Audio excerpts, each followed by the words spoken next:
এই জন্য বুদ্ধিমানের কাজ হলো জুমার দিন যখন আসবে বন্ধু, সব কাজ কমপ্লিট করে তুমি মসজিদে চলে যাও, যেন তোমার পিছু টান না থাকে। বলে কেন? আমাদের দোষের কিন্তু বন্ধু শেষ নাই।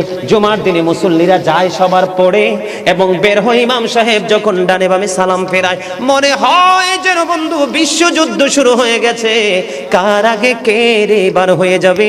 অথচ আমার নবীর আদর্শ নিয়ে আমি আজকে ওয়াজ করছি বন্ধু। Disturb, don't disturb me. তোমরা আমি বললে আওয়াজ দিবে, নয় তো চুপ করে আলোচনা শুনবে, কারণ আজকের সময় অত্যন্ত গুরুত্বপূর্ণ। কারণ আমি যদি 5টা সময় 5 মিনিট সময় পাই, একটা হাদিস শোনাতে পারবো।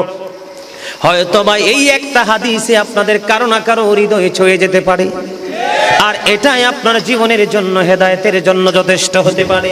বন্ধু, মুসল্লিরা যায় রে সবার পরে, বের হয়ে আসে সবার আগে, এটা মুসলমানের কখনো চরিত্র হতে পারে না।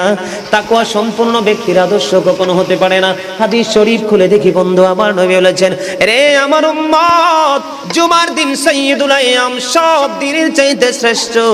ঈদুল ফিতর, ঈদুল আজহার দিনের চাইতেও দামি। এই জুমার দিনের ফজিলত বরকত নিয়ে আলোচনা করলে বন্ধু রাত একটাই কভার করা যাবে না, এত বরকত এই জুমার দিনের। আমার নবী বলেছে, উম্মতের দল, জুমার দিনে কেউ যদি সবার আগে মসজিদে যায় আর সবার পরে যদি কেউ মসজিদ থেকে বের হয়, আপনি যাবেন সবার আগে, যাওয়ার আগে সুন্দর করে গোসল করবেন, উত্তম জামা নতুন জামা পরবেন।